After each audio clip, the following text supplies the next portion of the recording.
আমার কাছে 10 মিনিটের অনুমতি চেয়েছিল। আমি তাদেরকে ধৈর্যের সাথে পরিস্থিতি মোকাবেলা করতে বলেছিলাম। যদি গতকালকে 10 মিনিটের অনুমতি ইসলামী ছাত্র শিবিরের জনশক্তিদের দেওয়া হতো, পুরো নিয়াজপুরে ভূমিকম্প সৃষ্টি হয়ে যেত। কায়দায় কিভাবে বর্বরিচিতভাবে আমাদের জনশক্তির উপরে তারা আক্রমণ করেছিল। তারা আক্রমণ করে হামলা চালিয়ে আমাদের 45 জন ভাইকে তারা রক্তাক্ত করেছে।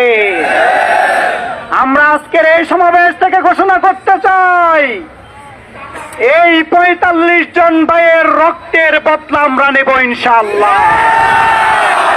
ইসলামী